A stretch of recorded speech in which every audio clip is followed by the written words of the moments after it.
Hello, everyone, and welcome to the Brooklyn Rail's 218th New Social Environment. My name is Henry Addison. I'm a production assistant here at the Rail, and I have the pleasure and privilege of being your MC today for a conversation between our host, Charles Bernstein, and our guest, the scholar and theorist of media, visual art, and literature, W.J.T. Mitchell, who will also provide the customary poem for today's program. To begin, I ask you to join me in acknowledging the Wappinger, Canarsie, Munsee, and Lenni Lenape people of the Delaware Nation and Shinnecock Indian Nation, the traditional owners of Lenapehoking, the unceded land and waters on which we stand. The Brooklyn Rail stands in solidarity with the uprisings in response to the murders of George Floyd, Breonna Taylor, Tony McDade, Nina Pop, David McAtee, James Scurlock, Jamel Floyd, Ahmaud Arbery, Rayshard Brooks, Rhea Milton, Dominique Remy Fells, Toyin Salau, Walter Wallace Jr., and countless others we have lost to white supremacy and police violence in this country. And we acknowledge that justice will come from the streets, from the nation demanding accountability, and from refusing to move on until Black Lives Matter in the eyes of the state. Before I introduce our host, we'd like to begin with a brief moment of silence.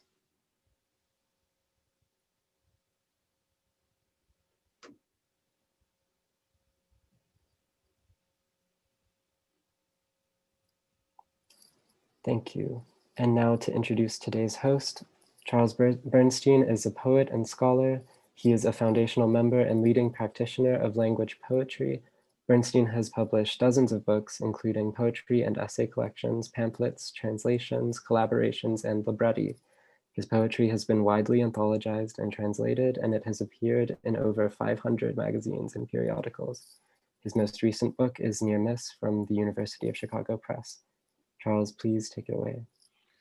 Thanks so much, Henry. And I want to note that W.J.T. Mitchell and I are coming from Brooklyn, New York, and Chicago, Illinois. This is the home of waves of immigrants and refugees, and of course, the descendants of Africans brought over on the Middle Passage. And W.J.T. Mitchell is the author of many books on visual studies and iconography, including critical terms for media studies, iconology, image science, the language of images, picture theory, what do pictures want, seeing through race, and cloning terror, the war of images 9/11 to present, mostly from the University of Chicago Press. His first book from 1977 was Blake's Composite Art. From 1978 to 2020, so just really basically until now, an astounding run. Mitchell edited Critical Inquiry, establishing it as one of the most influential humanities journals of this past half century in the United States. He is the Gaylord Donnelly Distinguished Professor of English and Art History at the University of Chicago, where he has been teaching since 1977. So we are coming in a momentous week, a momentous month with the anti-democratic assault on U.S. democracy by white Christian supremacist militias and pro-fa, that is to say pro-fascist, pro-fa terrorists that certainly frighten me. Although I think of Humphrey Bogart's line in Casablanca, there are parts of Brooklyn I would advise even the pro-fa not to invade. Tom, welcome to the Brooklyn Rail's New Social Environment. Our primary subject for this interview is your new book from Chicago, Mental Traveler, a father, a son, and a journey through schizophrenia. Now, Tom, I understand that irony is hard and just in general for people these days, but just note. Tom, I thought we men were supposed to keep such things to ourselves. And isn't it best not to talk about suicides, especially the suicides of our children? Well, before I answer that very complicated question, let me just thank Brooklyn Rail, Can you all hear me? Uh, Good. And Charles, I want to thank you. It's really an honor to have this public conversation with you, somebody whose work I've admired for so long. And I also want to thank all my friends for showing up and family. It's amazing, and I would love to just talk to all of you all at once. So if this gets a little incoherent, you'll understand why. So as for manly behavior, I've never quite known exactly what I had stereotypes, but I grew up basically without a father. My father died when I was 5. So I grew up in a house of women, my mother and my 2 sisters, and then my younger sister who came along when I was 13. So my world has always been a world of women. I've always felt that women were the superior gender. And when I was a little boy, I wanted to be a girl. So I never made the transition, but Wonder Woman was my role model. And I think Wonder Woman would not hesitate to talk about her family or mental illness. As for suicide, to me, suicide is a subject you don't just bring up in casual conversation. But having spoken about this book with the National Alliance on Mental Illness and other groups, I've discovered that talking about suicide with people who want to talk about it, who are ready to share their experience, is unbelievably important for people to process it, come to terms with it. It is the great enigma. I mean, Durkheim's great book on suicide tries to categorize it, relate it to social conditions, because sometimes people are driven to suicide. Sometimes they go over the edge for altruistic reasons. They sacrifice themselves. The number of motives for suicide, I think, is as varied as the human species. So it is one of our great mysteries, and I think we have to talk about it. So the book that I wrote about my son, let me hold it up so everybody can see it,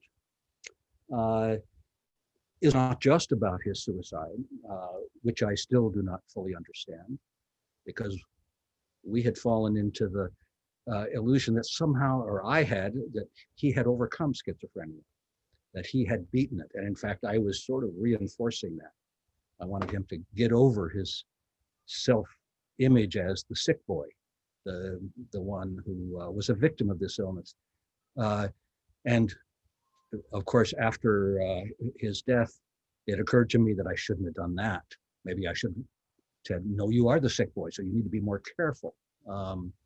Lots of second thoughts. Anyone who's had a relative, loved one,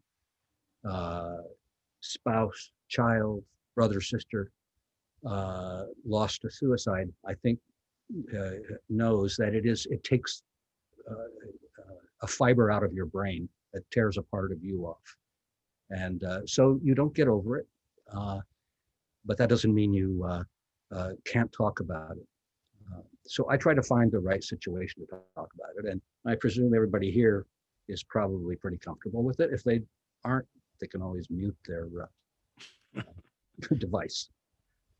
Right, or turn off. So tell us what happened to Gabe. Well, he was diagnosed with schizophrenia around age 20. He was a freshman at NYU. It was a kind of rapid progress over a 2-year period in which, I mean, his first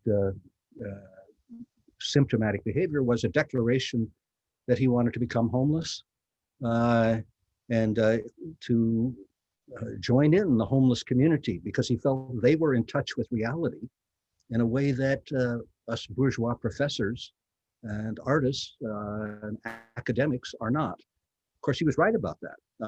It was very hard to argue with him and say, that's a crazy idea.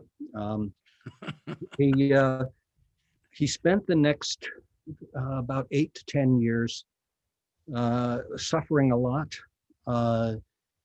going through addiction, alcohol, rather typical course, about 10 years of illness, in which he was fighting to create a career as an artist. After 10 years, it seemed like he broke through. He moved out of subsidized housing where he'd been staying and found himself a beautiful apartment, which we, of course, subsidized, and began to develop a career as a filmmaker and go back to school. And so it was a trajectory that felt very optimistic, especially the further he went, because he seemed that he had learned how to manage schizophrenia, to wean himself of alcohol or any other drugs. He often bragged, "I've been clean for 10 years." And he was very brilliant, creative. But then in his final year, even as it seemed like he was on the verge of a breakthrough, a lot of people were talking to him about making films together. Without warning, one day we got the call that he had jumped from his balcony at Marina Towers, and his life was over. So that's what happened to him. That's the short story of his life. I felt there was much more to say, and that's why I wrote the book. I had it wasn't that I sort of wanted to write this book, never thought I would, but when I was faced with it, I felt I had no choice. I really had to write it. Yeah, and I thank you for writing it and for sending me chapters over the time. I would say in response to my own initial question that, I make fun of male culture, but I'm certainly a part of it, and I understand the reluctance to talk about things that are so difficult, and it's really a significant thing to do for a lot of reasons. For personal reasons, it was very hard to write, as you know. It's useful to other people, but also it's fundamental to the work we both do as writers and as thinkers, as we'll get into here. And they're not separate. And one of the things you said, I'm just going to pick up on this. It's kind of a Blakean issue. You said that Gabe perhaps felt that he was more in touch with reality than people who live their lives without the kind of outside of the circumstance that he was in. So what is that? And what does reality mean in a sense like that? I often think about it because there's another kind of a point that one could make philosophically, that if we really were in touch with the real, we would all kill ourselves, or we couldn't possibly go on and be sitting here and having this conversation by Zoom and having our lunch and so on. And then there's another sense in which that isn't really what the real is. So I wonder, this is one of the oldest questions in the world, but in this context, I'm not saying it's a philosophical question, but in this context, how do you think the real is, and how has that changed in the light of living with Gabe and living with his death? Yeah, well, I don't have any general philosophical answer to the question of the real. I can just tell you that Gabriel's version of schizophrenia, and they're all different, but his version involved an affirmation of his mental life as providing insight and truth about something. And his lifetime mission, the more he matured as a filmmaker, he developed this idea that he wanted to put schizophrenia to work. He once said jokingly, if I'm going to be crazy, I want to be the Michael Jordan of crazy. I'm going to turn it into a learning experience. I'm going to be a tour guide to it. And so for him, schizophrenia was, in a sense, the real, but he had attained enough ability to manage and master it in the last 10 years of his life that it had become both a kind of object of introspection, but also of research for him. He was reading, of course, the DSM, and of course, Fuller Torrey on how to survive schizophrenia. Lots of self-help books out there to try to teach you how to survive. It's a very deadly illness. It involves auditory and visual hallucinations. It's like living in a movie theater that you can't leave. And that was one of his favorite metaphors. You know, the soundtrack and the visuals, they are there around you, and you can't turn them off. This is why he often played music all day in his apartment to drown them out, so he could control the soundtrack of his own experience. But So, I mean, that was his aim, was to try to transform it into something useful. yeah, one thing you say at the end there certainly strikes me as true in my experience with my daughter Emma, is not being able to turn it off. Yeah. You know, that's the painful thing for a parent. Yeah. And there's a lot of literature. I grew up with R.D. Laing and all of that, and I loved R.D. Laing and still do. But of course, it's the pain of your friend, your mother, your child that you also remember. And I think that does have to do with not being able to turn it off, to move away from whatever that is. Now, you have a commitment to Gabe's art that is an important part of your life now, and you're curating and putting together stuff. You spoke a little about his films, but he also has done visual art, and it relates to what we're talking about. So can you talk a little bit about Gabe's art? Yeah, his art was all over the place. Early on, it was mainly expressed in drawing and poetry. And can I recommend his website? Yeah, and actually, I think that Henry will put it, can type it into the. I'm not so far reading. I see that there are messages, and I'm not reading the chat, but I will. But if you give it to them, Henry can write it down. It's filmworks.com. Film spelled with PH, works with an X. If you go there, actually, we're continuing to grow it. So it has a lot of posthumous work. Also work that we keep discovering, drawings, paintings. He invented a kind of calligraphy system early on where, you know, it was clear he was writing something, but in a writing system no one had ever seen. It was in the second decade of his illness, I think, that he really turned to cinema as something he wanted to master. He began learning all of the chops of film editing, of Adobe Photoshop. And so at that point, film became the center. But he also, alongside this, had a kind of mathematical imagination. He made a film entitled Grid Theory, based on Hannah Higgins' wonderful book about the history of geometry and mystical grids. And out of that, he developed a sculptural project called the Infinite Cube. And after his death, the British sculptor, Antony Gormley, who had known Gabe and spent time with him, he asked me if he could fabricate the cube. And it now exists. It's at the Smart Museum at University of Chicago, and a second copy at Cambridge University in England. So it's a glass cube, 1,000 LED lights inside of it, mirrored glass so that every angle into it goes off into infinity. And I think it was his sculptural metaphor for the infinity of mental life. I mean, he was a thorough Blakean in that sense. The mind, there's no limit to the mind.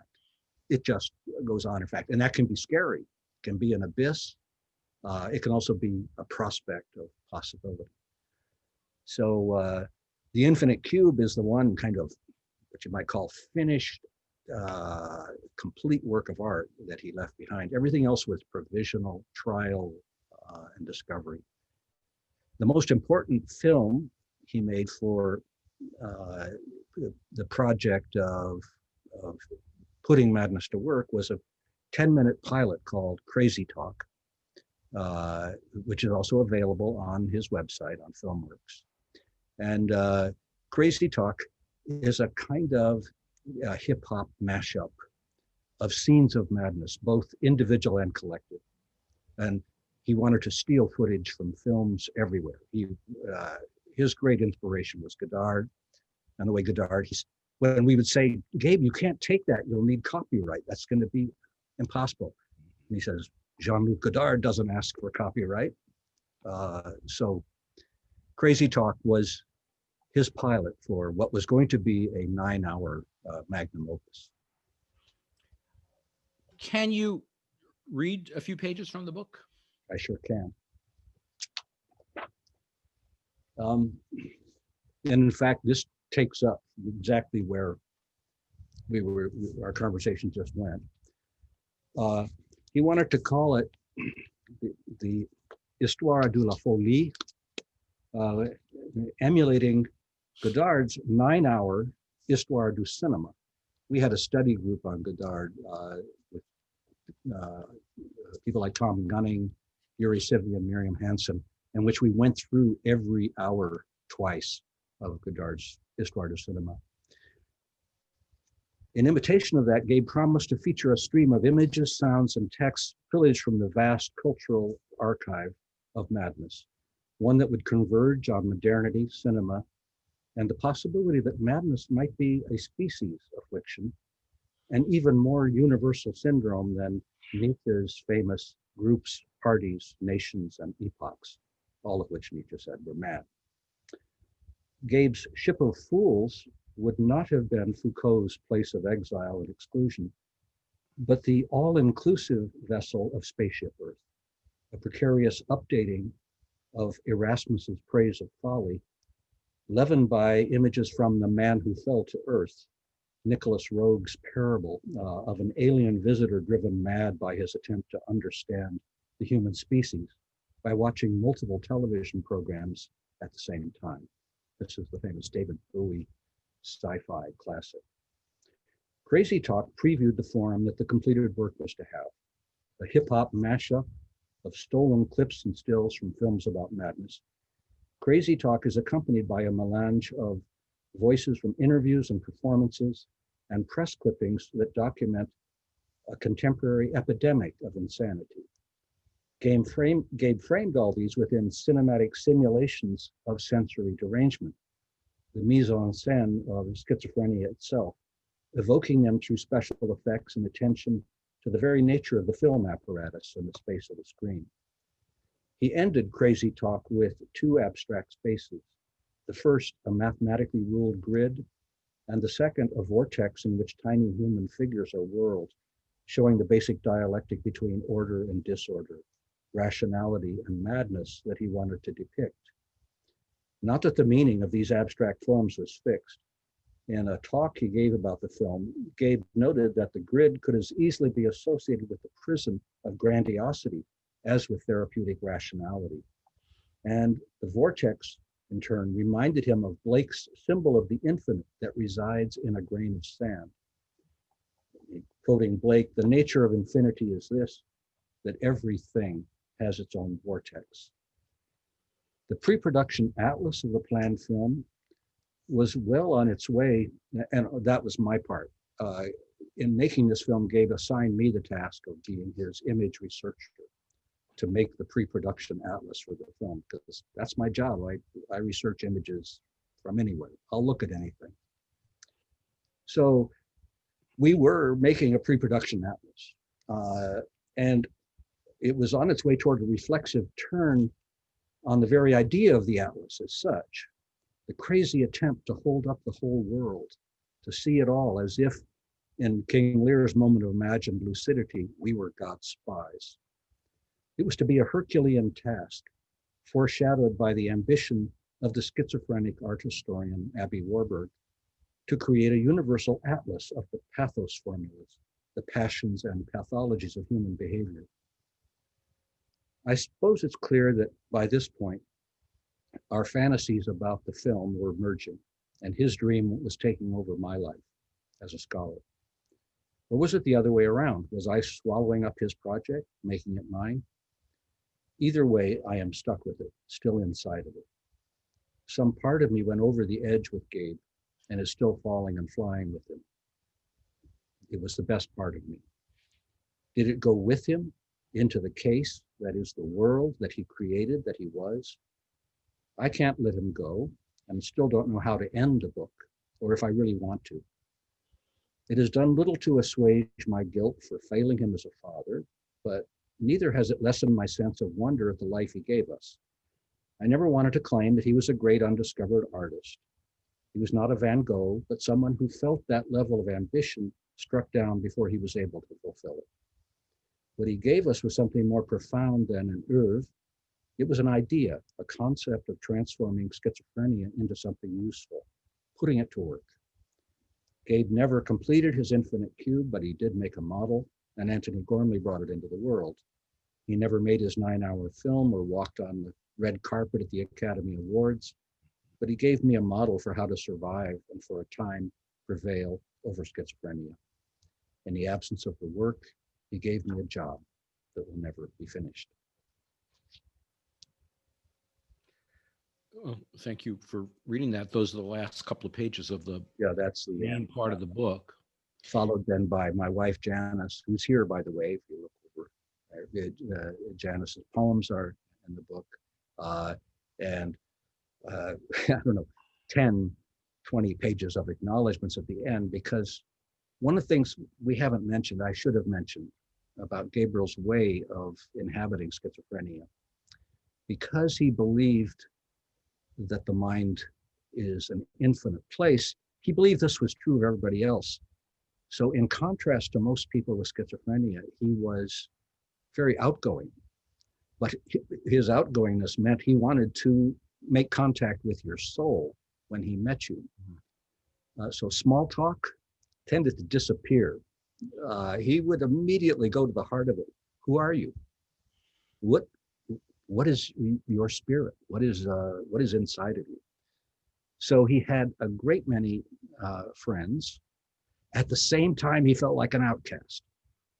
A total contradiction in terms, which we never could seem to overcome. So, I mean, one of the things that strikes me in that passage is the pierce in the passage to me is the word fail. And, I think, did we fail as parents? What commitments do we have to our children's art? Blake writes in the poem that makes up the epigraph for your book,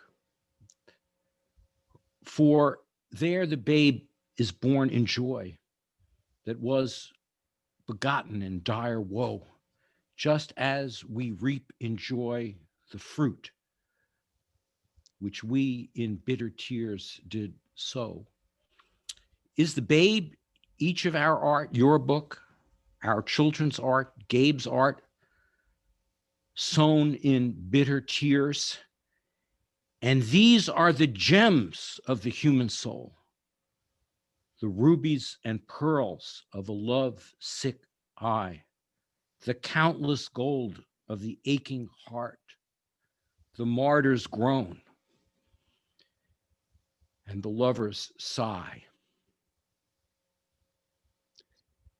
Yeah, the Mental Traveler was one of our favorite. I've been singing Mental Traveler. I sang it to Gabe when he was a baby. I mean, I don't know if that was a good idea. Maybe that was the beginning of some kind of. That's what did it. That's what. Yeah, right there. It's often taken as a big allegory of Blake's whole encyclopedic system of cosmology. I take it as much more at face value, in its own terms, as a poem about the pain and the joy of love. I mean, formally, what the poem does is it holds up a mirror to human life. And in a mirror, everything is reversed. Everything is doubled. You see the kind of pairing of everything we do. So everything is backwards in the mirror. For there the babe is born in joy that was begotten in dire woe. Well, that's backwards, isn't it? Beginning is the fun part. Birth is painful. So Blake's Mental Traveler goes through a world that cold earth wanderers never knew, but we also know it immediately. We recognize it as a mirror of our world. The only thing that's lacking from the world of Blake's Mental Traveler is death. age goes on, people get older, but they also get younger.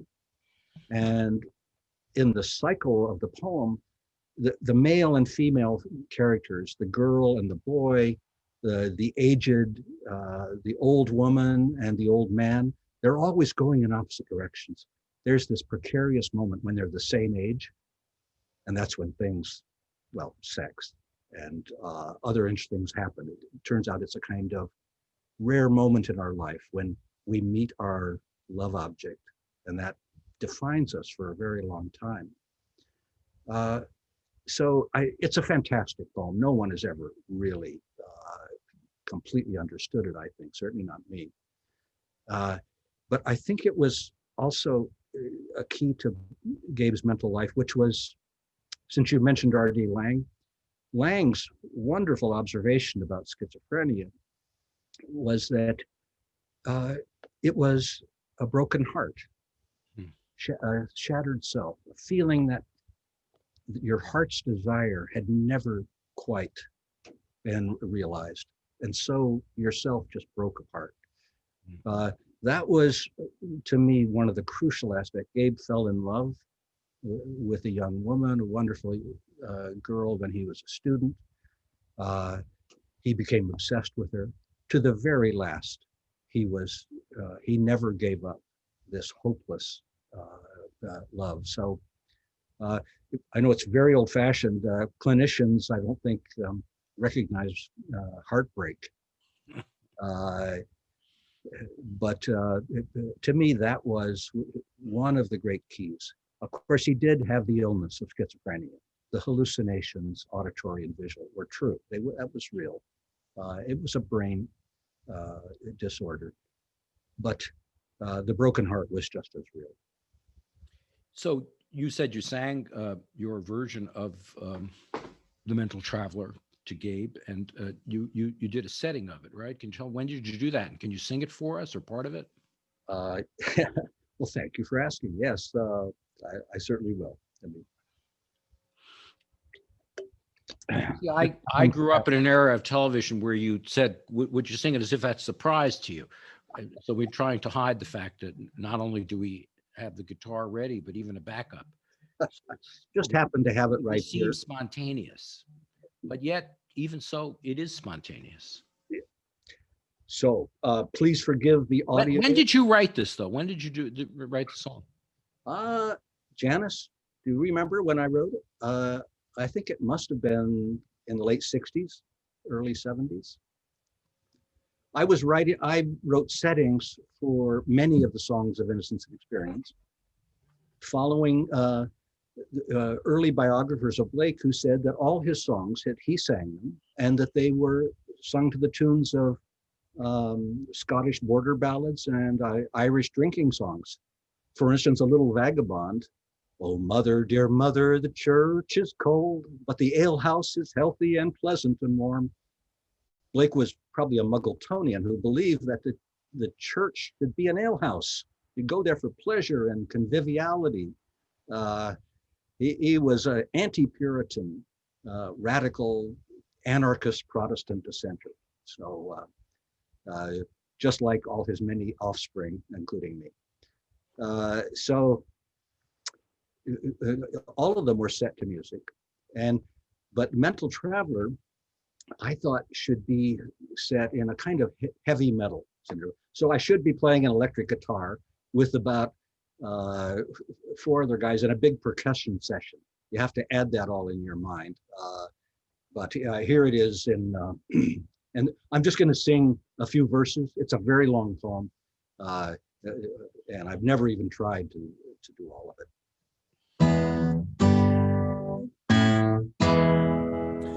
I traveled through a land of men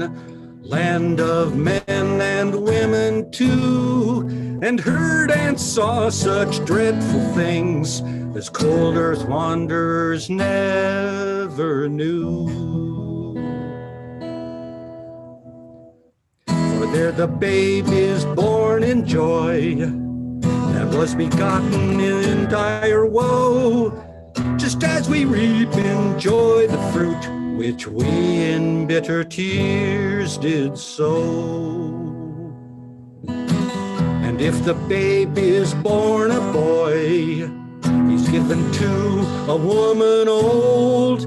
She nails him down upon a rock and catches his shrieks in cups of gold.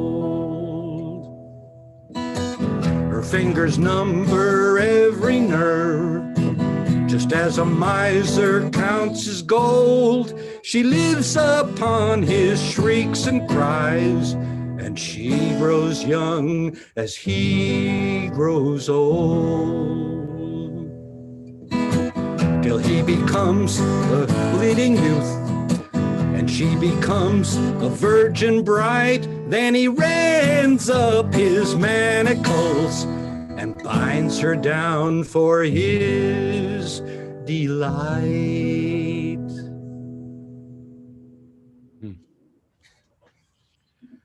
Wow. Well, thank you.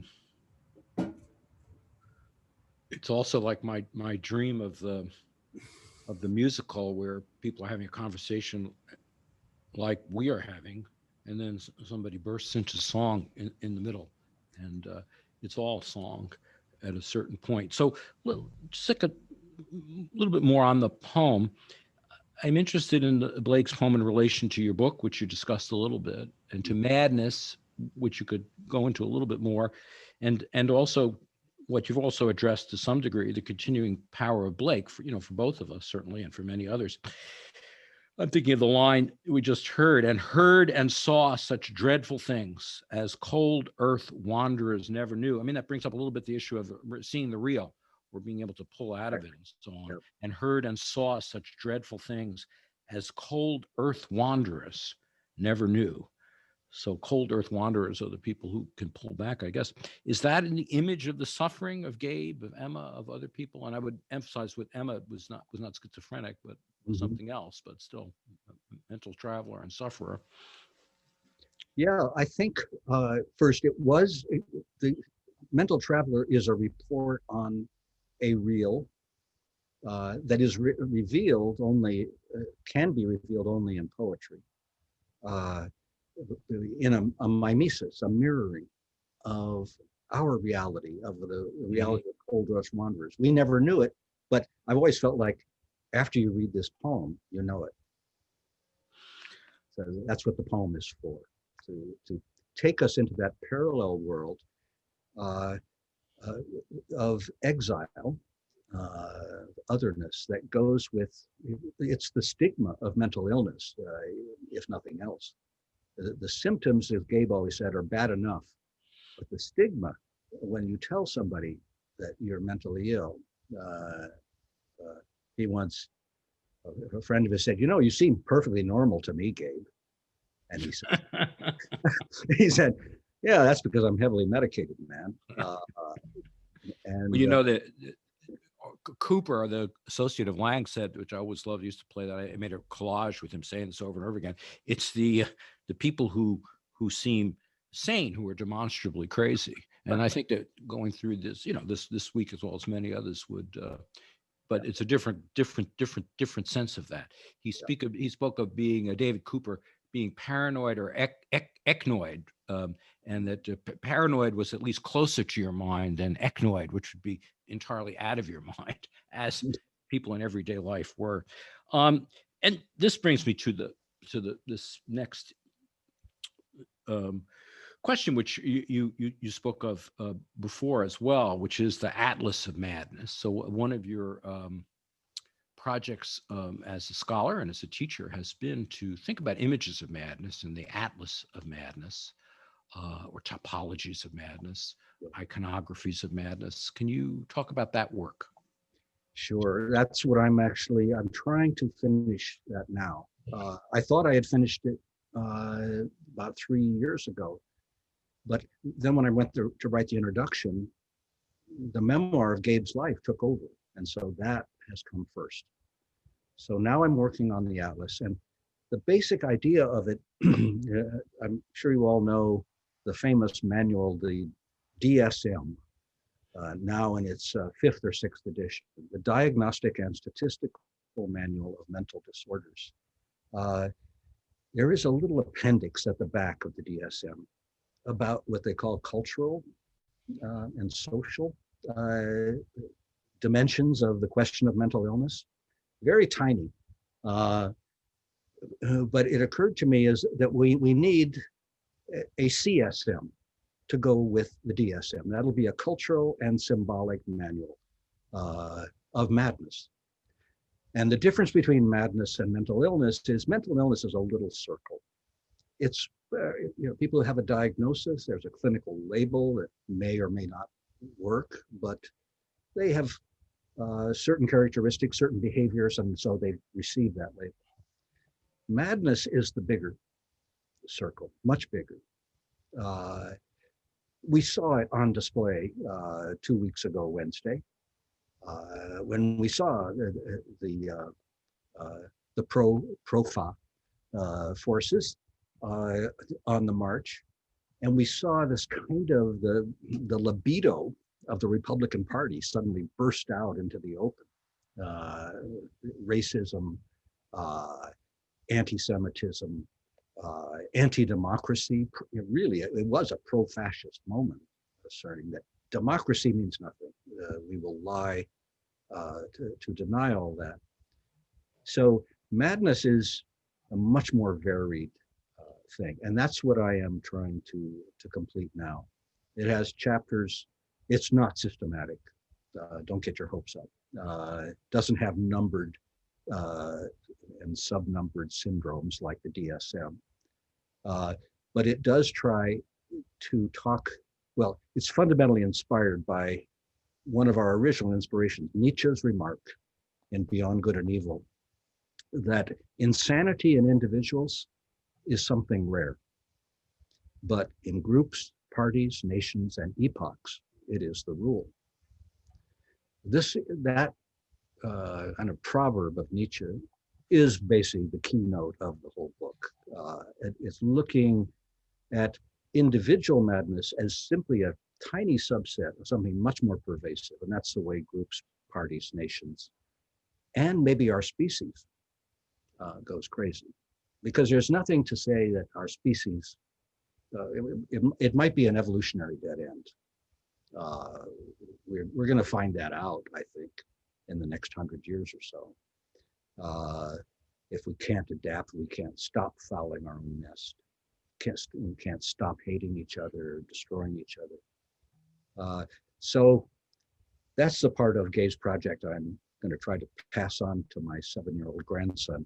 I'm homeschooling him now, and next week our topic for reflection is, why is there war? It was his idea. He said, Grandpa, I want to know what causes war? Why do we have it? And so next week, I'm going to let him spell it out, and I'll take notes. You mentioned earlier Abby Warburg, and I know that that's an important person for you. And I'm thinking here in terms of the Atlas of Madness or the Atlas of the current situation or situations, constellations of image. I'm interested in the way in which you conceive of these atlases as constellations of images taking off from Warburg. You probably should explain who Abby Warburg is. Yeah. In this particular case, I asked myself that we're not putting up slides of different things because Tom often does, and you can actually go on online and find lectures of his where you'll see many slides. In this case, we're not going to give you slides because we're just going to do it face to face. But so there's a loss in that, but I hope a gain. But go ahead. Yeah, well, Abby Warburg was the eldest son of the richest banking family in Germany, a Jewish family, with ancestors going back into the 19th century. You all have heard of the Warburg Institute in London, which is basically the legacy. When the Warburg family had to flee the Nazis,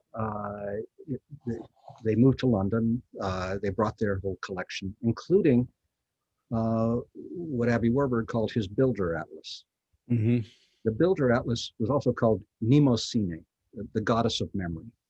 And the idea was, it was meant to remember, to hold together and re-articulate all the images of human passion and emotion, what he called the pathos formula.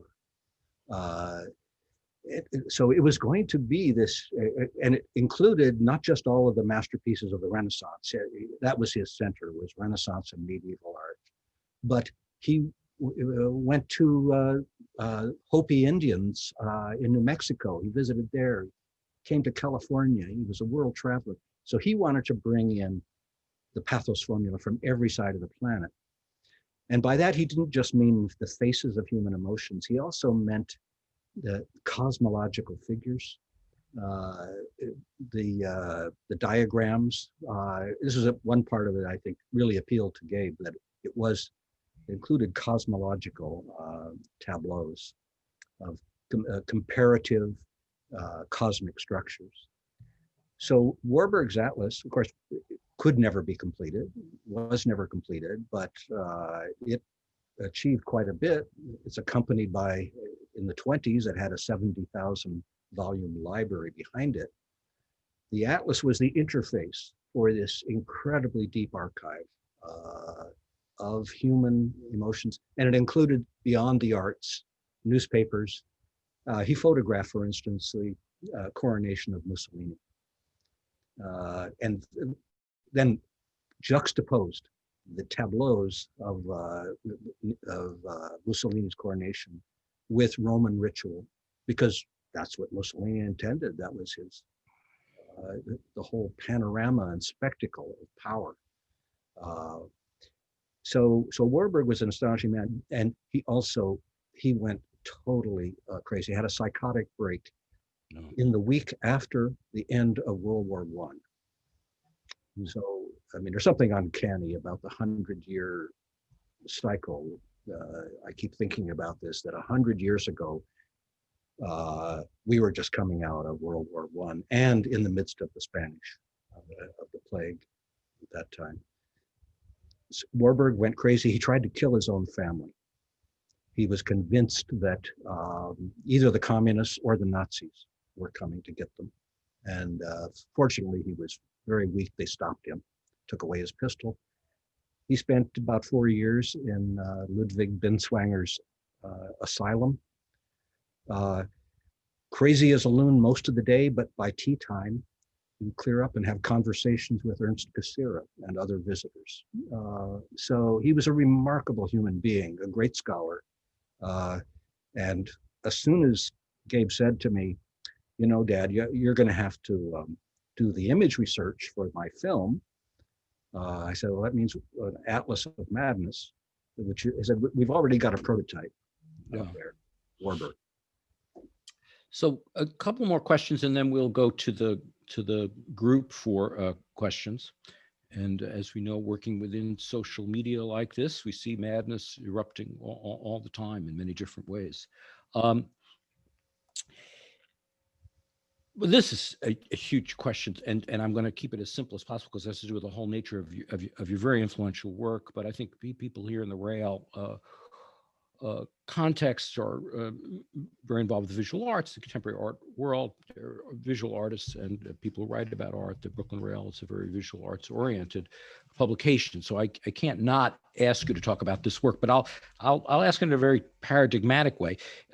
You know, what is iconology, and what's the difference between a picture, and a representation, an image, and an icon, and its significance for art practice as well as for art criticism and art history? Now, of course, you've written several books on this subject. So, but I think that nonetheless, as the kind of keywords question, you might say, the keywords that you have been so have had such a powerful framing effect on talking about art. Yeah, I want to turn this over to Michael Ann Holly and Keith Moxie and Nick Tausig and Marjorie Perloff and Elizabeth Abel and so many good friends who I see in the audience. Well, iconology, I am a kind of dogmatic Panofskian. That is, I say iconology is the philosophy of images. It's that which asks the questions: what is an image? What do images want from us? What do they do to us? How do they circulate? Meaning is one part of it. Affect is also huge. Circulation and contagion. Why do some images go viral? And how is an image like a life form? A virus is, in contrast to a bacteria, is not a living thing. It requires a host. So images are parasites on our consciousness. They are what connect us. We see them, and that's what we're doing right now, in a way. This is a little builder atlas of living images of living people. And words are that way too. For me, an iconologist also asked, what is the nature of figurative language, metaphor, metonymy, all of the devices that make language something more than a bunch of semaphores. No one knows this better than you, Charles, how the language is filled already before we come to it. And we dive in, and hopefully we make poems. We find poems that are embedded in the language already, and we draw them out. An iconologist, I think, is an image researcher, and at the center of it, of course, is visual things like photographs, paintings, sculpture, but also architectural forms, structures. Mussolini's coronation depended heavily on the architectural background of imperial architecture, classical architecture. So that's what an iconologist is, just to get us started. And central to it is, I'm teaching a seminar, I'm doing an exhibition called Meta Pictures, which is the way pictures produce secondary reflections of themselves or enter into philosophical discourse as objects that seem to explain the whole nature of images. That's why in saying an image is like a virus, I'm already making a secondary metaphor or meta picture of the idea of the icon. Icons, just to get that part of your question, I think of as those things that somehow fixate us. Of course, idolatry, fetishism, totemism, things that produce a kind of collective affect, a feeling of solidarity, or a feeling of some kind of purpose. I was raised a Roman Catholic, so with my mother's milk, I took in the basics of idolatry and fetishism.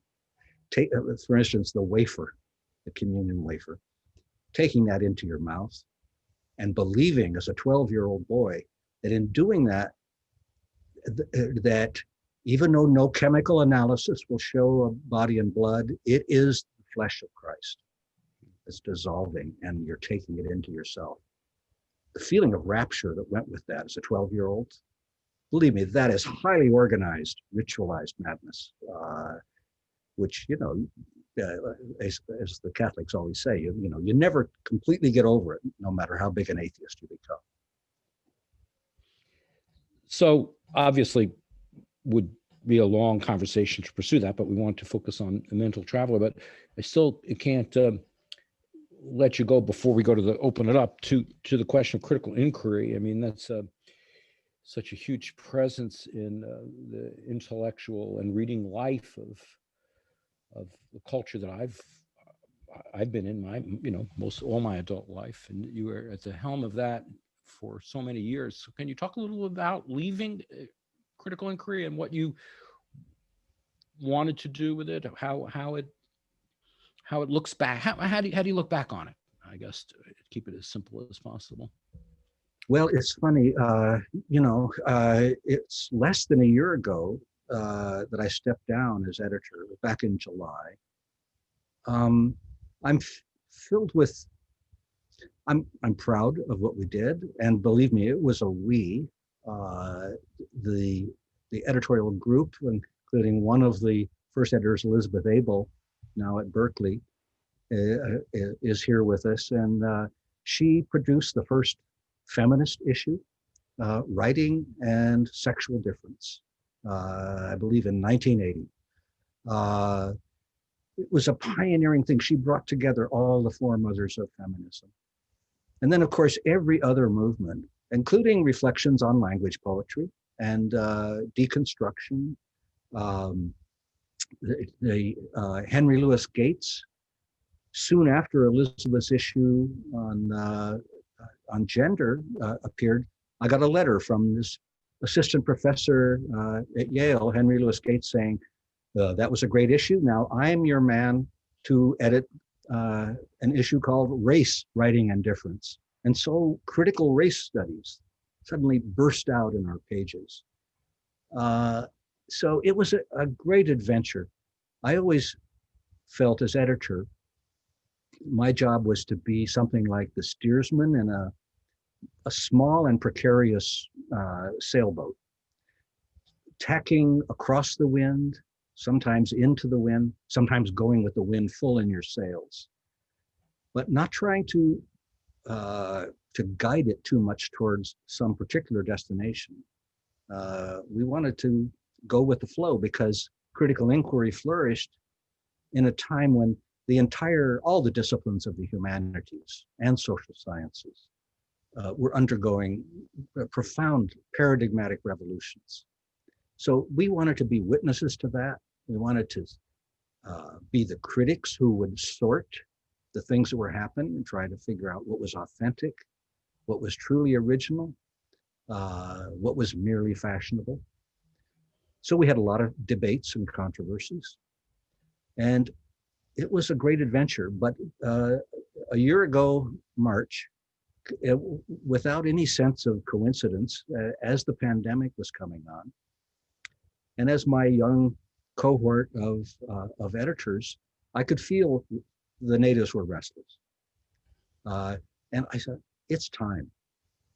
It took me about 2 days to think this over, and I haven't looked back since then. It was, there comes a time in your life when you say, it's time to give something up. And of course, 42 years, that was a big thing to give up. I never thought I would. I thought I would be carried out.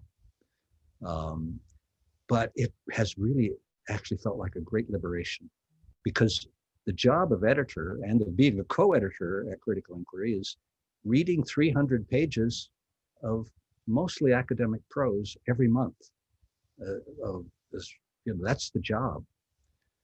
It's also, to me, it was also recruiting, finding, going out, scouting for new ideas. But that 300 pages a month, 40 years of that, how many pages have I read? I don't know. So I have not regretted a minute, really, of not doing that.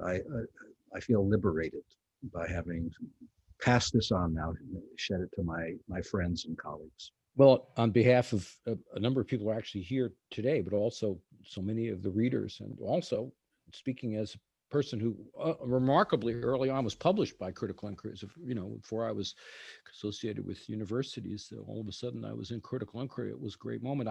I thank you for all of that. I thank you for making that space, and also for being sure that it continues. I know that it's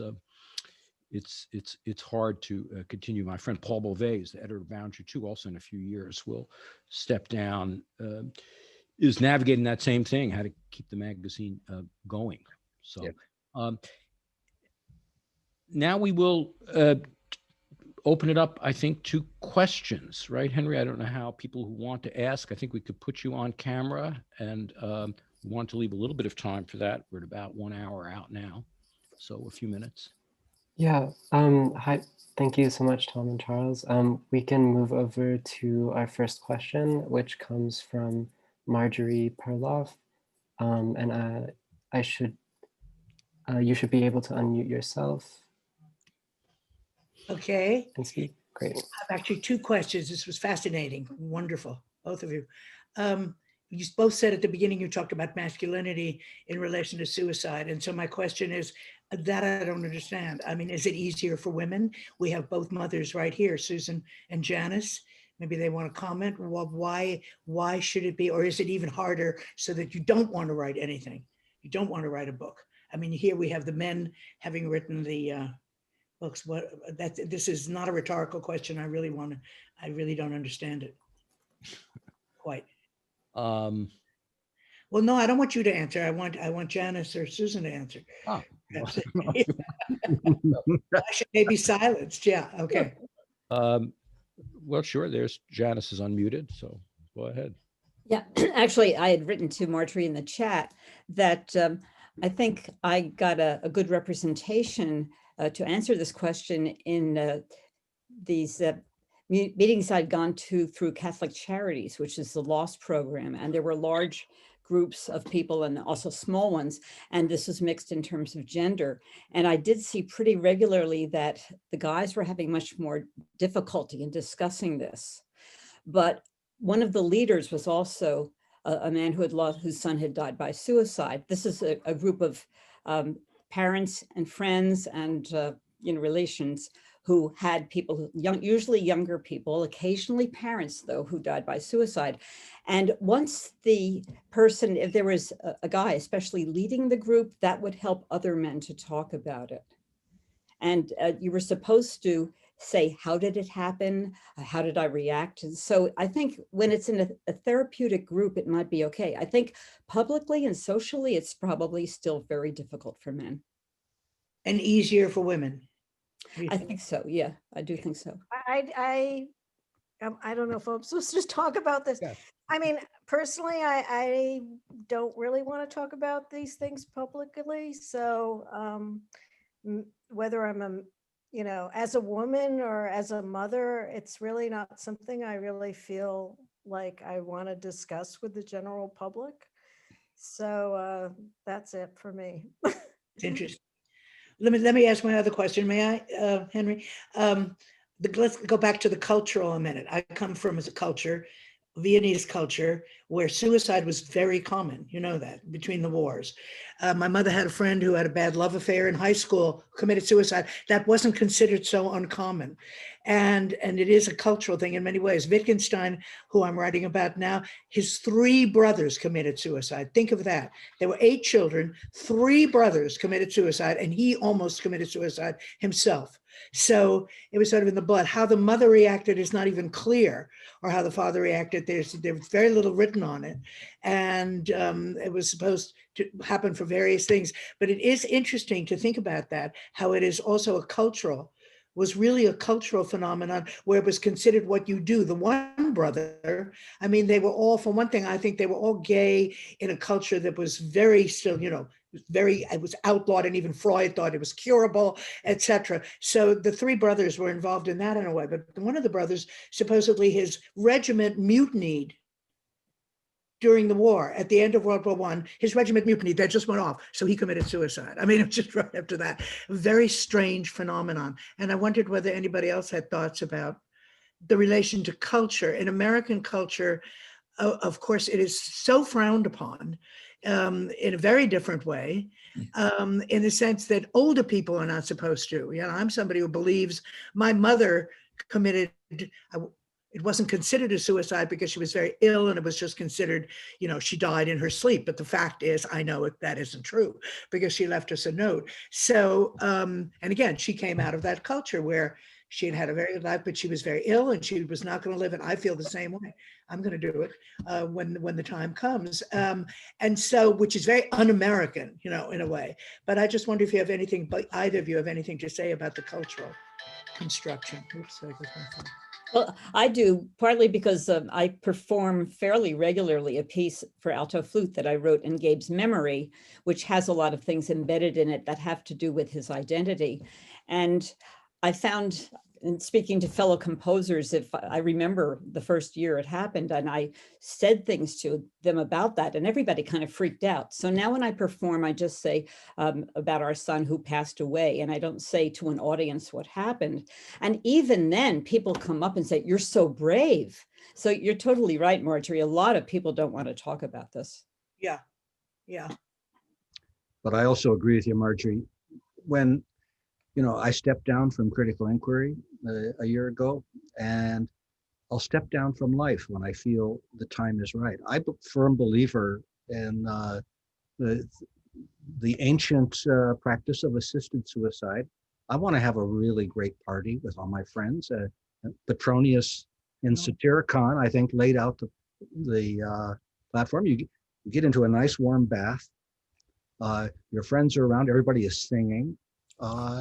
And that's the kind of send off. I don't want to go out with a tube up my nose and, that I think this year that we have experienced has been the most terrifying episode of mass death, where people die alone. You know, how hospital workers can endure this time is beyond me. Yeah. 400,000 people in the United States. It's impossible to take in. I just say about male culture. I mean, that was something I was interested in Tom talking about. I like to ask men about male culture in these kinds of conversations, but I don't have a prepossessing idea of what that means. And there are many men who have many different approaches to it. You know, I understand what Otto Weininger is a very compelling figure for me. For example, committed suicide and was important Viennese person of maybe the most iconic of what you're talking about, or the Sorrows of Young Werther. But I would say as a parent of a young, Emma was 23 when she died and Gabe a little bit older.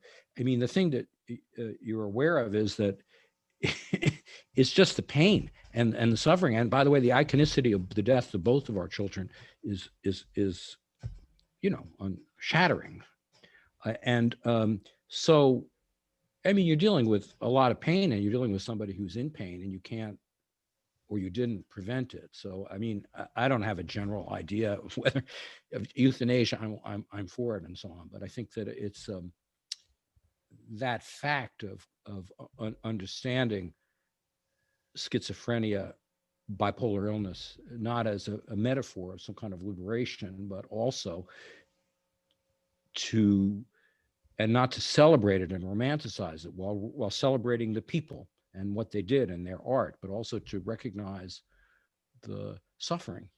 And that's what's so powerful about the poem that you picked for the epigraph, because Blake seems to understand both the value of mental travel and the cost. Very good. Interesting.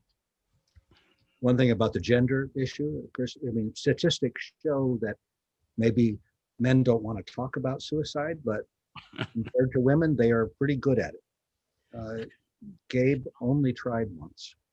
Yeah. The general pattern is women are not very good at doing it, but they're better at talking about it, I guess. Oh, I don't know if I think that's. Well, thank you so much, Marjorie, for the questions, and Janice and Susan for your comments. We're now going to move over to a question from Zachary Cahill, who is also interested in how the social elements interact with madness and art more specifically. So you should be able to unmute yourself, Zachary. Hi, thank you for this great talk. It's really a pleasure to be here with you. Tom, I wonder if you could just talk a little bit about the relationship between and how you think about art in relationship to this idea of social or cultural, even species madness, and how you think about that. Is that a kind of putting to work of madness, or how do you think about it in those terms? Thank you. Yeah, I think that's, you know, I'm always asking myself, what is art for? What do we do it for? And of course, and there are lots of answers.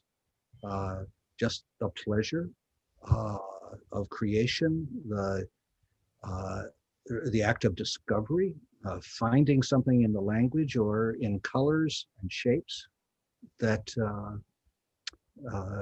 speaks to your heart. But in relation to the question of madness, of course, there's a huge long tradition linking, starts at least with Plato, that poetic inspiration,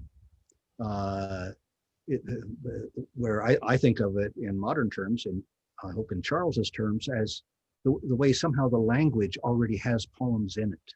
And so what you're doing is discovering the real in language, or the real in shapes and colors, and revealing something that maybe was already recognized or maybe never seen before. Mental Traveler, Blake claims he's showing you something that has never been seen adequately. This mirror world that reflects everything in our world, only turns it upside down, backwards, reverses its temporalities, its passions, and so forth. So I think art is our way of within if the species itself is characterized by an endemic condition, a tendency, especially to collective madness. My highest hope for art is that it's the vaccine. It's the way of immunizing ourselves, of conducting ourselves through this endemic condition, which we're all subject to. We're all mental travelers, but it's a way of showing us a pathway through it. It's a profound question. I mean, I'm not usually asked, what is art for? What is art in relation to madness? But I think it's a way of passing through. The title of my book is going to be Seeing Through Madness. And that title is meant to suggest seeing through it as a template or a framework for understanding, but also seeing beyond it, passing through it, as if we're now seeing through a pandemic. We hope to an ending. So that's what I'm hoping my Atlas of Madness will help us do, to find our way through this, the world we've created, the world we're continuing to create around ourselves, and find a way to survive as a species. Thank you, Zachary, for the question. We're now going to move over to Lynn Crawford to talk about other kinds of remedies. You should be able to unmute. Hi, thank you so much for this talk. Many decades ago, in my 20s and early 30s, I worked as a psychiatric social worker, and I was at University of Michigan Children's Psychiatric Hospital and then Metropolitan Hospital in New York. And what struck me, and I'm very curious to hear you respond, was the complete lack of consistency of treatment connection. So there was, you know, and it always, I had to switch professions because I felt like the system, you had to follow certain protocols, you had to do certain things, and it usually didn't seem to work. Once in a while, there would be a psychiatrist or someone who would really make a connection with a client or a patient. But I'm just wondering what you think of the connection between the system and the condition, your experiences with it. I totally agree with what you said. A big disconnect. And partly I think this has to do, well, many features, but one is the decline of the talking cure. The idea that now we've medicalized mental illness thoroughly, that it's just a question of finding the right medication. Yeah. And you know, this has been, I think, it's a dead end we've already encountered. Of course, in the last 4 years of massive political madness, the rate of individual mental illness has also been going up rapidly, especially depression, the most common, but also anxiety. Paranoia is rampant. It's become almost a party identification, and a detachment, a lack of reality testing, an inability to get through to people who are in the grip of a delusion. So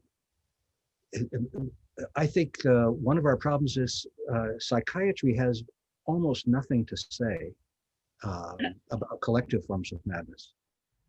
The American Psychiatric Association had very clear things to say about the psychology of our late or former president, you know, a kind of psychopathic, narcissistic personality disorder, extremely dangerous man, becomes the most powerful person in the world. It's an old story, you know, in Shakespeare, the line is, madness in great ones must not unwatched go, because their capacity for doing dangerous things with their crazy impulses is unlimited. So that's what I think we really need, a cultural and symbolic manual. My experience, and again, this was several decades ago, it seemed as if the system, for the most part, was punitive. Yeah. You know, if the client or the patient or whatever the language each place used didn't follow certain things, they would lose the opportunity to get help, you know, to get healing. So there was this sort of dynamic that I'm wondering if you experienced that and what you thought of it. Yeah, compliance, it's often called. Yeah. Are they a compliant client within the mental health system? Do they do what they are told?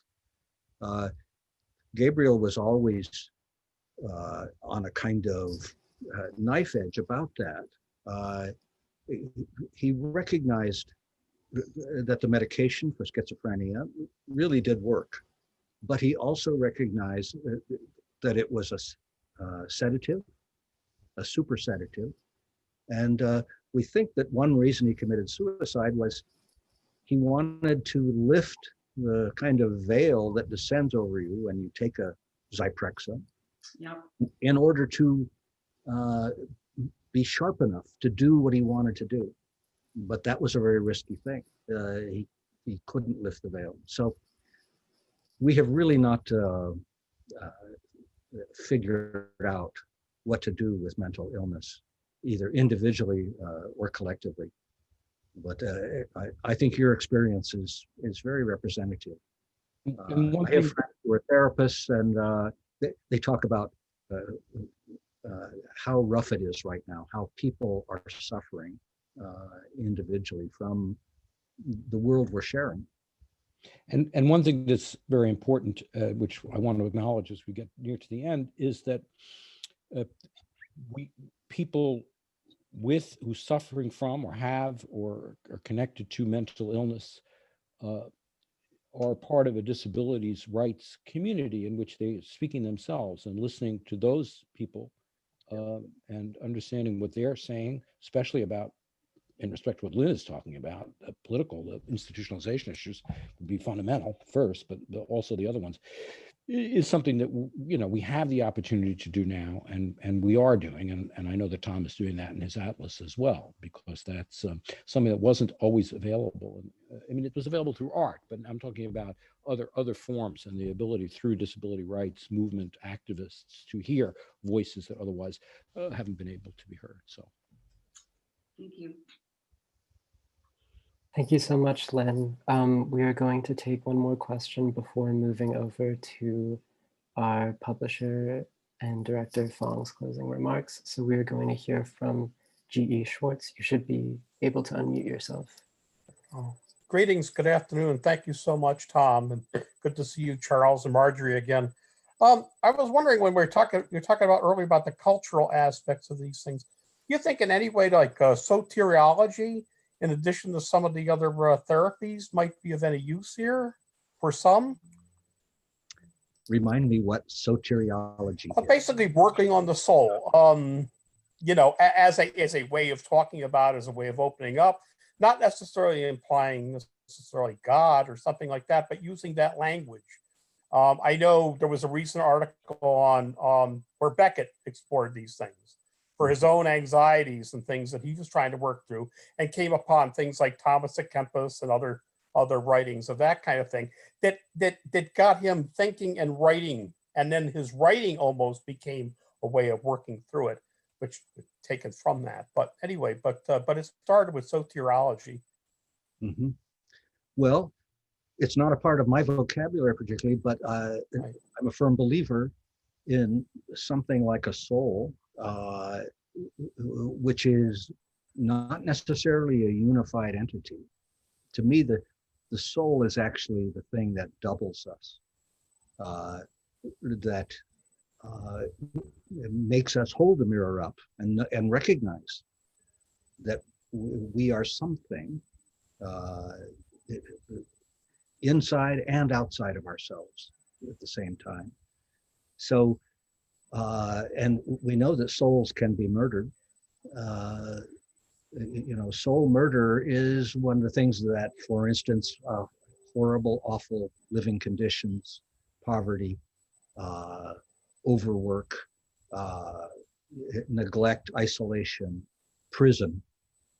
Prison is a place where if your soul survives an American prison, you better be pretty tough. So, yeah, I think that's really what psychology, psychiatry, psychoanalysis, they all converge on the assumption that there is a thing called the psyche, which is our own internal assembly. It's of who we are, which is, of course, parts of us are our parents, our siblings, our friends. There is what Marvin Minsky called the society of mind. Minsky's society of mind is like a well-functioning bureaucracy. That's his picture of sanity. Everybody does what they need to do. But our actual societies of mind are more complex than that. So the idea of social healing and soul healing, I think, mirror each other, or should mirror each other in the practice of any kind of psychology. Thank you. Thank you so much for the question. We are going to now take closing remarks from Fong Bui. You should be able to turn on your microphone. Thank you, Henry. Thank you, Tom. Thank you, Charles. Tom, anytime you want to have a band, I'd be happy to join you. Our manager, editor, actually is also a very excellent musician. So we can play. I'm happy to. Yeah, we should do it. So thank you so much. I remember meeting Robert Bline in college. I studied poetry with Stephen Stephen Berg, remember the editor of Poetry Review, American Poetry Review? And he was telling me that he's working on a book. It's going to be called Iron John. And I think that was published in 1990. And I read it twice, very intrigued by it, but was never quite convinced by the sentiment, because you mentioned about New Age help, self-help books and whatnot. And it really, to Susan's point, because it was his attempt to trying to justify what he called the gathering of men, And I remember clearly talking about also William Blake, because of course, Mental Traveler is a great poem, but I also remember the 5th or the 6th line of The Ordinary Innocent. You remember the robin rests in the cage, puts all heaven in the rage. I mean, it was Blake disdain for the Age of Enlightenment. I don't remember the date, whether it's written before Mock on Voltaire Rousseau. But clearly we admire that spirit, because I myself have gone to a terrible struggle to justify several attempts, suicide early on. And just only to come to realize that, as you say, art is a refuge. It really saved my soul. And it's really delicate that balance. It's like that great poem by Omar Khayyam, the hair that perhaps divides the faults and truth. You remember? Yes. So it's so delicate. Yes, in a single leaf over the clue, could you but find it to the treasure's house, and peradventure to the master too. I remember memorize that poem for the whole week, so it's cemented in my head. So every time I come close to, that near depression, it helped to pull me back, But absolutely, my question is very simple. I have met finally Andrew Solomon, and I read his book From the Tree. It's a very compassionate book where he say parenting is no sport for perfectionists. I remember that clearly, and I he talked about horizontal identity, because he himself was very much beloved and nurtured by the parents, but his homosexual identity was very privately kept. not until later in life revealed. So there's a struggle there, you know? So I wonder whether my two question is that self-help books, the function of it, how it became such a popular norm in the 90s. Is it still very much in popular reading today? And two is your perspective, your feeling about Andrew Solomon's work. I'm sorry to say I don't, I Andrew haven't. Solomon, yeah. I mean, I wonder if you have spoken to him or share some discussion. No, I'm afraid not. Sorry, I'm not aware of that. But self-help books, I think often, sometimes they can be useful. I'll tell you, Fuller Torrey's Surviving Schizophrenia, Mhm. that became our Bible in some ways. I think Fuller Torrey it has been a great voice from within psychiatry, within the medical community, for the complexity of actually lived mental illness, how it affects families. He's the one who made it clear to us, I think, that people don't go crazy alone. Mhm. If they do go crazy alone, then it's probably a dead end for them. It's because it is an isolating thing. It tends to break families, or what it did in our case is it united our family. I mean, we were determined that we were going to keep Gabe alive. We were going to try to help him flourish, realize his artistic ambitions. And we succeeded for about 20 years from the onset of the illness. Yeah. So I've often felt, there's no getting over losing your child, but there's also no getting over that 20 years. And before that, he had 20 years of childhood, which was mostly quite marvelous. He was a loving, wonderful person. And so I've often felt that he had a life. We were lucky in that way, because schizophrenia could have killed him at age 20. It's a dangerous illness, probably not curable. And I think Fuller Torrey and also Abby Warburg, who had schizophrenia, he was told by his doctor, Binswanger, who's a student of Freud. Binswanger said, you're incurable. You need to learn to manage this. So my own sense of what we learned from schizophrenia is that in some cases, mental illness should be treated as an object of management, and the dream of a cure. And that may be true as well, if we think about species madness, the human tendency. My grandson wants to know why we go to war. Yeah. We've got to manage whatever that is. And that's why all of the dreams of world government, beginning with the League of Nations and beyond, have all felt to me like, yes, these are, don't tell me they're utopian and just so to forget about them. We have this whole species at stake, along with a lot of others that we're exterminating on an exponential basis. So it's, I don't know, I'm just rambling on to your. No, you're not rambling on, Tom. Thank you so much, because I'm curious myself too, because of the recent effort going back to reread Van Gogh's letter to his brother Theo, and his description when he was sent to see Dr. Gachet.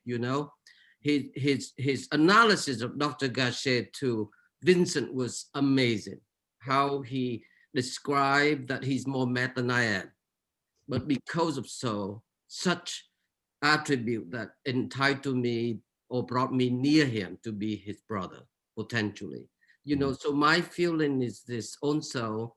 I wonder whether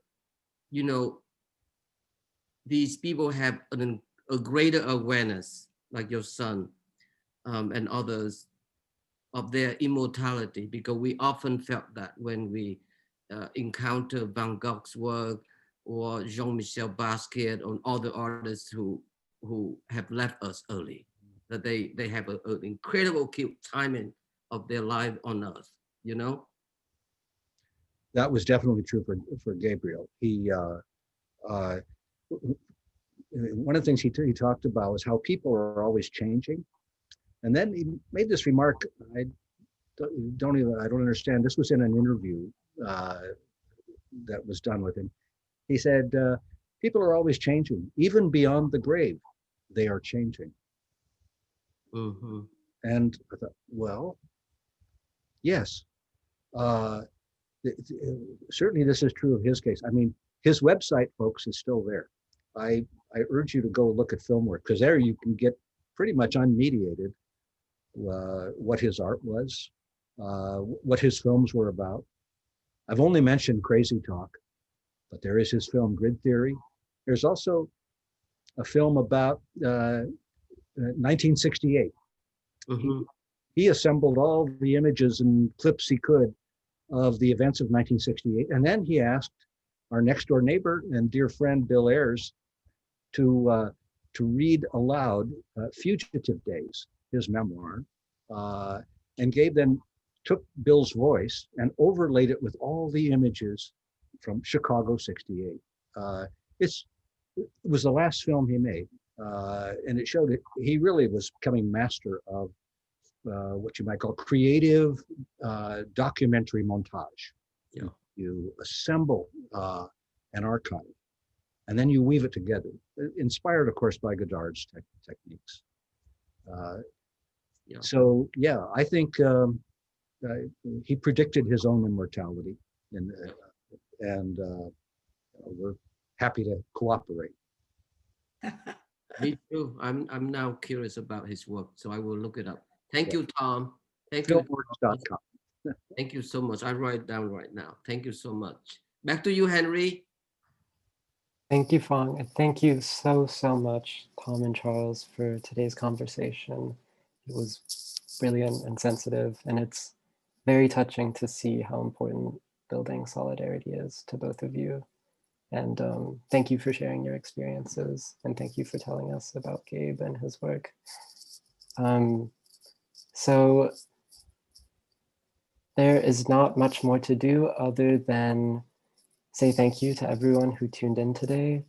And we want to just open up for a second so that everybody could speak, because I know that Tom and Janice have friends, and I do too. And I know it's hard to do, especially we had that kind of typical attack on our alternative institutions by crazy people in the other sense. But so if it seems safe. If anybody wants to hang out. I know Tom wanted to do that just for a moment. I don't know, and you had an idea how. This is the end of the formal part. This is the end, and please sign out if you don't want to enter into a kind of just a mixer cocktail hour without cocktails. I'm going to run through just 1 minute of housekeeping, and then we'll open it up to a conversation. I'm just going to say, just to announce tomorrow's event, or Monday's event, will be a conversation between Yvonne Rayner, Reverend Dr. Donna Scopper, and our very own Amanda Guabizzi. And it will conclude with a poetry reading from Jason Smith. And also super quickly, this October marked the Rails 20th anniversary. And so we'll be celebrating well into 2021. Please consider making a year-end contribution to the Rail, because it keeps our special projects free, relevant, and independent, like this New Social Environment series and our We the Immigrants project. I will post a link in the chat while we're talking so you can find out more. Over to you guys. Well, I think, thank you for coming, and Tom, was great to be with you, and we'll just say goodbye to everybody. If on you're going to able to open it up so that everybody can be sort of unmuted for a moment. Thank you, Charles and Tom. Everyone should be able to unmute their mics now. So if you want to unmute, say hello. I see so many people you know. I'd like to thank you very, very much. A fan of Barbara. Yes. Thank you, Mimi. I showed Mimi when she came over that giant Warburg book, and Yeah, it was amazing. a rare pandemic dinner, and she spent the whole evening looking through it. So As a collector of Alinari reproductions, it was so great to see somebody else collected them. But I also wanted to say that I think that there's such extraordinary range of writers and visual artists who have committed suicide, partly because the quest just becomes too painful. And it's balancing that, like Fum was just mentioning, you try to balance that quest all the time. And sometimes it's just unbearable. And I think that's what happened to Vincent too, was unbearable and so on. Yeah. But thank you very much for this. The two of you are wonderful. Well, I want to thank Rail especially for hosting this. Also, Fantastic. yeah, the And- rail is great. Yes. Henry, this was such a delight. And of course, now I want to rush out and see, let's say, Mick Tausig. I know you're upstate. Oh my well, I thought it with Mick Tausig, I'll say just the one word when the question of the soul came up. I mean, Yeah. That was we're great. very language, we're very, and I'm, I am, especially when something like that happens, you're part of the culture that you're in when you're dealing with something like that, families. And, but, we have a very claustrophobic culture in the West to some degree around some of these issues. And one of the great liberating things for me, in addition to reading R.D. Laing, was to read accounts of how people imagine such things out of our culture. And something that Tausig has certainly made possible to understand, that a lot of the ways that we divide up the world and think about it are not, are different. And to hear those differences is for me a kind of tonic. Yeah. Interesting. And I see our dear friend Blair Barber here, who is a therapist. Since the onset of the pandemic, Blair and Janice and I and two other of our friends have been having every Monday a cocktail party to share our experience. And Blair has been reporting recently on how hard it is to be a therapist at this moment. The incredible stress people are under. I can imagine. And Peggy Olin, who is sitting there with her face in her hand, who, just one of my most marvelous friends, who does photography in the West Bank, which all of you should know about. Look up Peggy's website and go see the incredible photographs she's taking, especially of the condition of the Bedouins in the West Bank. Thank you, thank you, Tom. This was incredible. This was really remarkably, I hate the word deep, but deep conversation about this stuff. And I'm putting my website in the chat also. And the other thing is, I've never heard you play the guitar and sing in all the years that I've known you. Oh, This is a Brooklyn Rail special. Tom contains multitudes. I think you probably repressed memory, Peggy, of me singing, because you and Rob Never. do a lot of dance parties at our house. We did. You did, and quite often they would degenerate into sing-alongs in the later part of the evening. They did, Yeah. right? Okay, so you, I think you just blanked that out in your memory. No, either we weren't singing along to you and your guitar, or I'd had a little too much to really register that.